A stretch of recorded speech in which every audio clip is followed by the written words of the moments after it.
You're back. Oh, man. Welcome back to Sports Rap Live, everybody. If you are from H-Town, you know Mattress Mac. You grew up with Mattress Mac. I just heard Mattress Mac. They're waiting for him to kick a 16 to Brooklyn Zoo. Of course, Oh, man. that'd have been hilarious. Hearing that mixed with Brooklyn Zoo and then bringing this guy on the line right here, Premium Pete. What up, Premium Pete? How are you tonight, sir? Oh, man, listen. Good evening, Sports Rap Live. Good evening, Sports Talk 790. Good evening, Rat Pack, H-Town family, Junction Bar, folks in there getting a nice meal, and all the beautiful waitresses. Just to let you know, we took bets on how long you would last before we had to kick you for cursing. Yeah, hey, listen, I'm really just, going through some withdrawals of no football. I mean, that first week after, it just felt like, you really realized the season's over, but you just really enjoyed that, that your team was the champions of the world. I mean, thank God Jeremy Lin has got New York, in insanity. We should have taken bets on how long it would be before you mentioned Jeremy Lin, more so than Cuss. Yeah. I mean, what do you think about Jeremy Lin? I mean, you know what? I want to hear what DTI has to think of Jeremy Lin. I think I think where the Jeremy Lin thing is going to run its course by the end of next week, and he's going to come back down to earth. I think he's an incredibly talented player, but he can't keep up at this level. If he keeps up at this level, he's basically one of the 10 best players in the NBA, and he's not. I think that he's going to kind of burn out, and he needs to recharge over the NBA All-Star break, but I think he's really exciting. I really hope he struggles and he's terrible the rest of the season, though, because as a Rockets fan, we have you guys' first-round pick, so if you guys miss the playoffs, that's good for us. I know that's not going to jive with what you want, but that's what I hope happens as a Rockets fan. Now, what do you think about it as a Knicks fan? Do you think this guy can help you guys make it to the top seed in the playoffs? I mean, I think that he brings a lot of energy, which was missing to this team. But what I really think, and what I have seen in New York, is that, you got somebody that makes you feel like that you're the underdog and that, that you can play ball. I mean, listen, a guy like Jeremy Lin makes people feel like, they want to become a basketball player. You know what I mean? And when they really felt like, you know what? I'm too, I'm not the average-looking basketball player, but I want to become a ball player. Because Jeremy Lin speaks to the underdogs and speaks to the people. So I think as far as the energy being brought back in the Garden, it's crazy over there. I'm starting to see a lot of Chinese people come out, and that's great because I think that they're like, hey, listen, we can ball too. It's not just Yao. He gave us a couple of years in Houston, opened up a couple of restaurants, and moved on. Listen, we're going to have that. We're going to have the Lin sanity going on in New York City.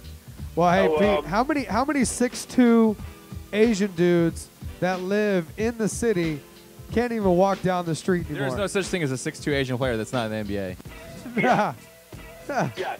But I'll tell you one thing. If your last name is Lin, you've been having a hell of a week or two. But seriously, it looks like that the Knicks needed something punched and a little breath of fresh air, and it seems like this guy Lin is really doing that, and he's beating a lot. Because I found it really funny when they interviewed Kobe, and they're like, "Are you ready for Linsanity?" And he's like, "Who?" And they're like, "Yeah, are you ready for Linsanity? Have you seen Jeremy Lin?" He's like, "I have no idea what you're talking about." That's why I like Kobe. Yeah. He's already getting in his mind being like, I don't know who you are, I don't want to know who you are. But I tell you what, after that game, he definitely knew who he was because he dropped that 3 and that dagger on Friday night. Yeah, and that was impressive. My only question is, I guess my bigger takeaway from him is he doesn't play defense. Like, if he played defense, I would have much more faith in this Knicks team. But it still seems like this Knicks team doesn't play any defense. What do you think about that, Pete? I think you're right. I agree, and unfortunately, that has to do with the Pringle man, and you know who that is. Yeah, and Antonio. Yeah, but I think Chandler's starting to been playing a lot better. You've seen him playing a lot better defense. But I think that when you graduated from Harvard and you're the toast of New York City right now, you don't have to play defense. All he needs to know is pi equals 3 equals 34, and he's in the right place to steal the ball at the right time. Listen. No doubt. Well, hey, Pete, let's ask you about this. Speaking of Jeremy Lin, who is, technically a sophomore this year, There's going to be a new format for the rookie versus sophomore game during All-Star Weekend in Orlando, which, of course, Kadoma and I will be out there checking all the new sneakers that are dropping. Of course, Nice. Premium Pete, who is on the line right now, is from SneakerTube.tv. So we're going to try to get some of those videos we take out there from all the sneaker events up on SneakerTube.tv as soon as we can. But there's a new format for this rookie and sophomore game where Shaq and Chuck, of course, Charles Barkley, will draft teams from first and second year players, and they're going to pull them together, and it's going to be a mixed squad of each. It's gonna Kazam? be, yeah, Kazam's picking them? Kazam versus not a role model. Come on, Adam. Come on. Wow. So what do you think of this? Now, I like the fact that they're getting creative. I like the fact that they're mixing it up. Of course, you're going to see Jeremy Lin out there on one of these squads. He's technically a sophomore because he was on a roster last season. Absolutely. You know, I think it's great that they're switching up. Like I said, you know, they need more spice in the league and more energy and more drive. So I like to see stuff like this. But you know what would be really great if they made Jeremy Lin enter the dunk contest. That would be crazy. Now that would, I mean, listen, they're already chanting MVP for him in the Garden. Now, you remember last time I called into Sports Rap Live on Sports Talk 790, I spoke about how in the Garden they were screaming Phil Jackson to fire D'Antoni to let's go Giants. Now they're screaming MVP for Jeremy Lin. So, to answer your question, I think it would be great because it spices up things. I mean, not that I think it would be great. It's going to be great because it spices up things and it's something different. You know, I think that when we're not like, when people aren't, you know, when you know exactly what they're going to do and you have a set thing, you know, now we're starting to have different procedures and different ways of handling the rookies out more. I think it's going to be dope. I'm enjoying to see something different, you know? Sorry to burst your bubble, but Jeremy Lin's not on that rookie-sophomore team. Oh, they already picked the rosters? Yeah, they have the rosters out. I'm looking at them right now. Oh, there's going to be an injury replacement or something. They're going to have to do something. To If get I him could on get there. any injury replacement, I'd call on Bieber. I know my team would win the fan vote. For You got to sure. go with Bieber, Hey, fan listen. vote. Hey, Pete. Jeremy, yeah, I'm sorry. No, you're good. You're good. You were talking about spicing up All-Star Weekend. I want to ask you guys out there listening right now on Sports Talk 790 and iHeartRadio, as well as Premium Pete. Hey, Pete, we had Canada check in tonight, by the way, Edmonton. Wow. Shout out Salute to Canada. Salute to Canada. Yeah, absolutely. But how can we spice up this dunk contest? Because after Cancel it. jumping over a car last year, Blake Griffin says he's not going to enter and defend his title. How do you top jumping over a car? Give us some of your ideas, Pete, and then we'll go around the table here. Oh, man. Actually, I would like for you to go around the table and come back to me because I got to think of a good one for this. Okay, good. Go ahead, Gons. How would you spice up the dunk contest? Well, since Blake decided to jump on a car or jump over a car a hood of a car, let's just start having them all jump over stuff. Kind of like with skateboarding when they have the ollie contest, and you got to keep jumping over decks and they keep stacking decks up. Let's just start stacking stuff up and see if they can jump higher and higher over whatever obstacle it may be. If Blake jumped over like 5 Kias, that would be like the record, and the next year it'd be like I did 7 Saturns. Exactly. So now it's like you're trying to top the next car or the next stack of wood or what have you. You know, kind of like when they jump over the poles with the horses and stuff. You just keep stacking them up. Or even in It's like a high jump. It's like a high jump contest. in the X Games when they do moto step up. Yeah, exactly. Yeah. Okay. It's like step up style. All right, Andrew, your thoughts? I think the NBA All-Star game, all the festivities are interesting, but the dunk contest itself is, I don't like it, and here's why. It's because it's so artificial. The best dunks I've seen this whole season, none of them are going to be from the dunk contest. They happen organically in the game where Blake Griffin just Mozgovs someone. You're like, oh my God, you can't simulate a Mozgov? You can't simulate a Perkins coming in your grill and you just saying, no, son, I'm still coming with it. Let me add to that. You It should just- just it have feels fake. Moskov and Perkins there, and you have to dunk over them. No, Perkins would punch someone before that even happened. It just feels so. It feels so forced. That's why I don't like the dunk contest as much as I guess I used to back in the day when it was original. Now it seems like every dunk's already been done. If I could do anything, I would piggyback off of Gonz's thing, but I would make it to where we're going to start the goal at 13 feet. Okay, let's see who can dunk at the 13 feet. Now let's see who can dunk at the 14 feet. Now let's see who can dunk at the, if you could get somebody dunking on like a 15-foot goal, That's you realize how insane that would be? That would be incredible. That would be YouTube. Because now they know how it is like for us to try and play basketball out there on that 10-foot goal. I can't dunk. Get it on the 8-foot. Maybe Shooting I can. rainbows just All to right, make Pete, it in there. hey, Pete, take us to the bottom of the hour. What would be your perfect dunk in the dunk contest this season? Well, just to mention what DPI was saying, unfortunately, the dunk contest hasn't been the same in years. I mean, anybody who dunks good doesn't get in.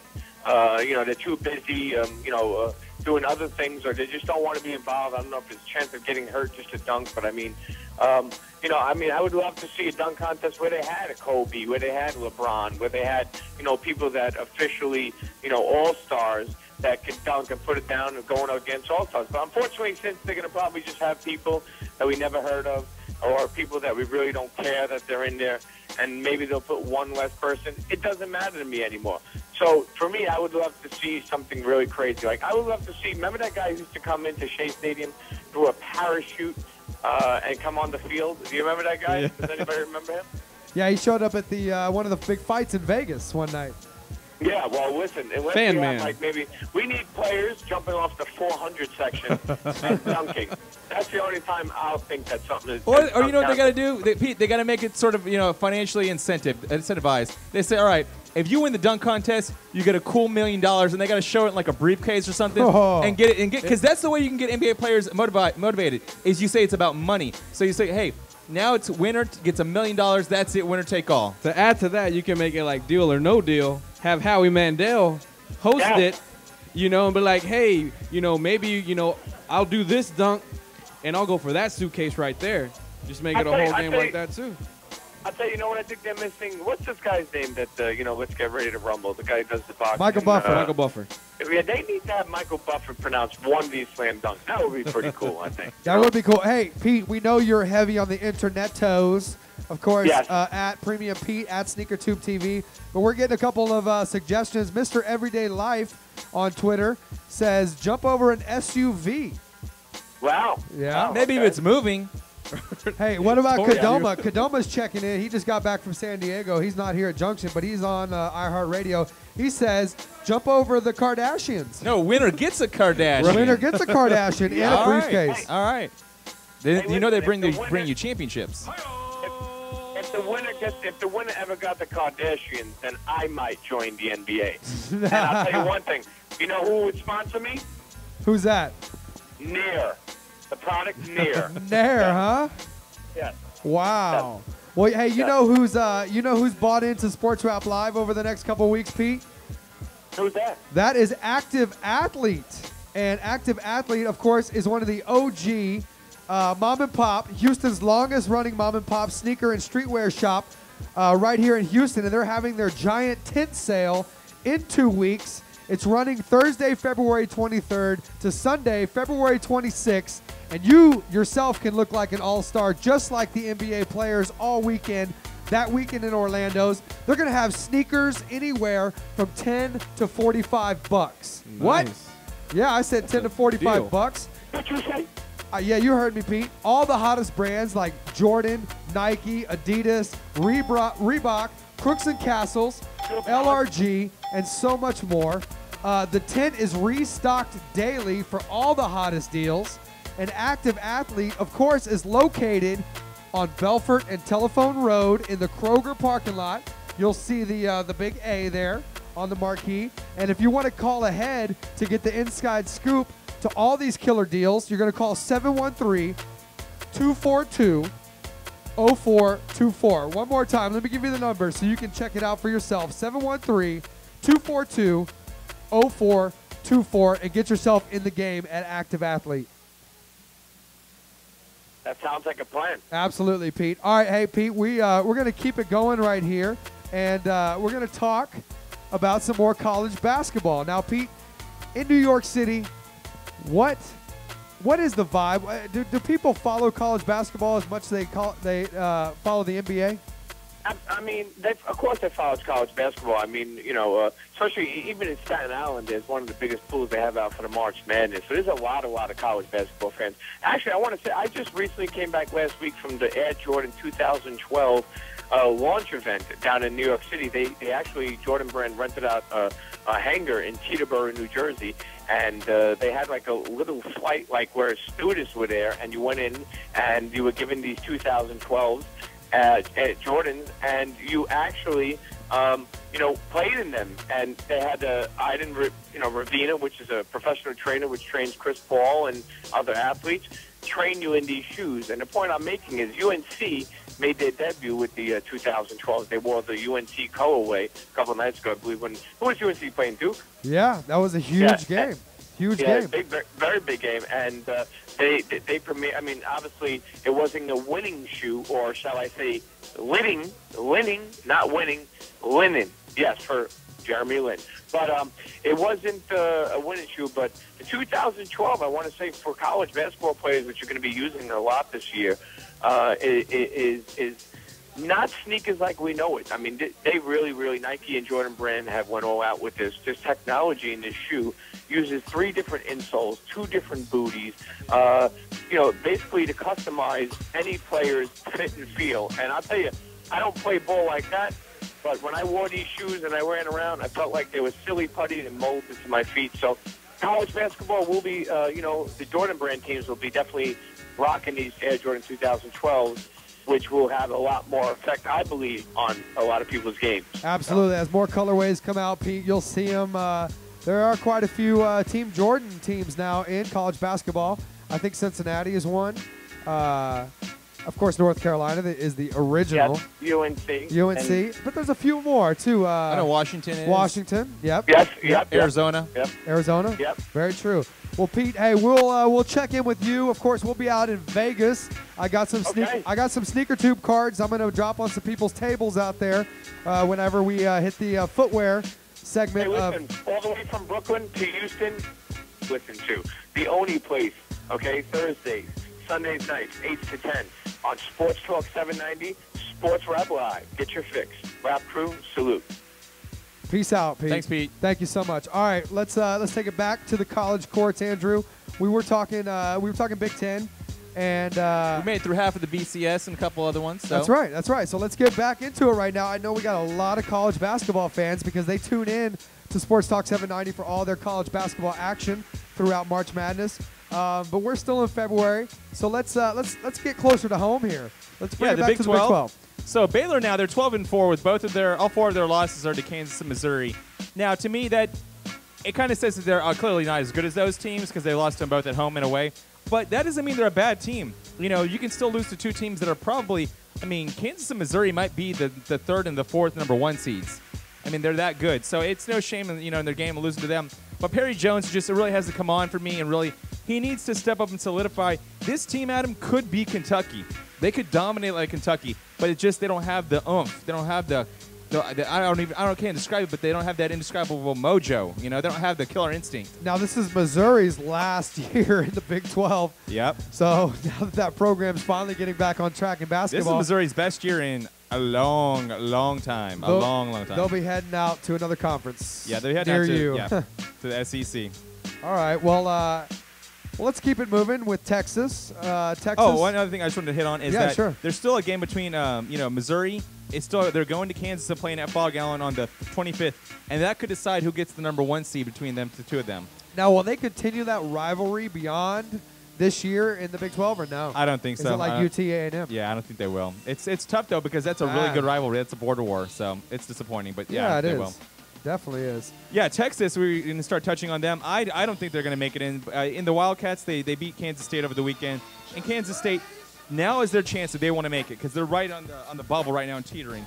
But they have Kansas at home, Baylor away, Missouri away, and then Iowa State sneakily in 4th place in the Big 12. Sneakily, huh? Sneakily, yeah, at home. Wow. So if they go 2-2 or better in those 4 games, I think they'll make it in.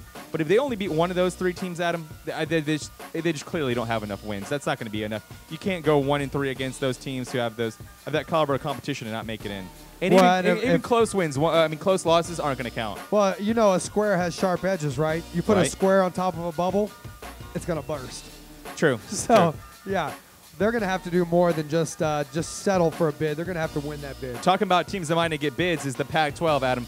They might only get 1 bid. This is so bad. Everyone's on the bubble. It's Cal, Washington. Washington got a win today, barely. But it's these teams both. You can't win by getting to the tournament by saying, well, we beat up on all of our conference. We have a good conference record because your conference didn't do anything outside of outside the non-conference schedule. I think they have like 1 win amongst all the teams in the Pac-12 against the top 15 in the RPI. maybe something like 2 against the top 100. I mean, it's really, really bad. What is the Ken Palm? Ken Palm, that's a website. If you go to kenpalm.com, Ken Pomeroy, he's actually a weather forecaster. He's a weatherman out in, I think, in Utah. But he runs, I mean, if you know anything about, like, college analytics and stuff like that, and those statistics you might not hear about, you know, like efficiency or, like, you know, pace disguised and points. as a weatherman. Yeah, dude, this guy knows everything about. He's the analytical side of college basketball. That's and awesome. this conference, the Pac-12, he has them rated 9th. I mean, not even top 6, 9th. That's bad. Yeah, that's really bad. What happened to this UCLA program? You know, when Ben Howland took over, Ben Howland's going to probably get fired. Oh, after this yeah. year, but I mean, but they still are getting big recruits. Shabazz Muhammad, who's the #1 recruit right now, he's talking between Kentucky and UCLA. So they're still pulling big recruits. They're just not pulling big wins. Yeah, and it's one thing to say, well, all these players went to the NBA early. They just haven't restocked though. Yeah, and their best non-conference win is against Georgia. Georgia State. Georgia State. Yeah, for Washington. Yeah. There's their best non-conference win is Georgia State. And, you know, Cal, their best win is over Denver. I mean, Denver, that's a Sun Belt team, okay? That's a team in Colorado playing in teams from the Sun Belt. It's not the Denver South. Nuggets. No. No, it's University of Denver. Yeah, that's Lodo. That's not a good conference. They'll probably get one or maybe 2. Shout out to Jay Nature, who could have played point guard for University of Denver back in the day. Yeah. All right, well, let's move to Mr. Cogslaughter's favorite conference. Yeah, the last of one, course. the SEC. Kentucky is probably the undisputed #1 team in the nation right now. They had a tough challenge last night against Vandy, and they were losing late, but they came back. I think right now Anthony Davis has surged ahead of Thomas Robinson. He could have the trifecta of not only the player of the year, but the defensive player of the year and the freshman of the year. Wow. I mean, this kid he's close to Adam, setting the all-time blocks record for a season. He could break David Robinson's record. Yeah, I mean, this kid is insane. He's averaging almost like 4 or 5 blocks a game. It's unbelievable that David Robinson has held that record for so long. Yeah.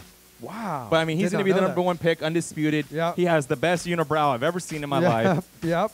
This Kentucky team is just surging. You think about it, they're only really that one last-second shot against Indiana in Bloomington away from being undefeated. I mean, they're that close to having a perfect season. Undisputable undefeated, unlike Murray State, who recently went from being undefeated to on the bubble. Well, they made those shirts that said, like, the best ever start, undefeated at home, and all these other stuff. You see those T-shirts? Yeah, see what happened? Yeah. See what happened? You start screening those T-shirts, you know something bad's going to happen. Absolutely, absolutely. All right, well, how about a Florida team that's starting to fade, Andrew? Yeah, I really like this Florida team. They have a lot of talent, but they lost to Tennessee twice this year. I mean, you just can't trust someone like that loses like those kind of games. They have a ton of talent, but I just don't see it with this Florida team. They had their chance against Kentucky this past week, got blown out. It wasn't even close. So I don't know. Florida is – you'll probably see a lot of people pick Florida to make it to the Elite Eight, maybe Final Four, depending on how the bracket breaks down for them. But that's a team that they're just way too inconsistent. And then to round out their conference, we had Georgia versus Mississippi State. I don't really understand why Mississippi State loses that game at home against Georgia. Some of the other games that we'll just hit on real quickly that also happened out of conference, out of the big BCS conferences. Wichita State beat Creighton. I think we can say Wichita State is the best non-BCS team right now. And the A-10, Temple beat Xavier. I think we're looking at the Owls right now for Temple being still the class of the A-10. Xavier, though, I think they're out of the tournament. I don't know if they're going to be able to make it in. Adam, they're 8-9 since the Cincinnati fight. David West ain't walking through that door. No, I mean 8-9 since the fight. That's not very good at all. St. Louis, though, they look like they're legit. They could probably be the second team from the A-10. And to round it out, the Mountain West, we had UNLV beat San Diego State. We really need a rubber match because they're 1-1 against each other, and the home team is won by 2 points each time. So that's about it. We're going to look at some Bracket Buster games this coming Thursday because that's the Bracket Busters on Saturday and Sunday this week. It's funny you brought up UNLV. Of course, friend of Sports Rap Live, who I'm going to see this week in Vegas, Chum Lee from Pawn Stars fame on History Channel, was at the UNLV game giving away some of his Mammoth Unlimited gear at the game. He's a big Running Rebs fan, and we're a big basketball fan. That's why we've been real basketball heavy tonight. When we come back, we are going to touch on a little bit of NFL talk. We do need to hit on some topics from the week. And that, of course, Shout-Out Sunday coming up. We're going to send our best shout-outs of the week. That and much more right here on Sports Talk 790, Sports Rap Live. Sunday wrap-up, baby. Rap.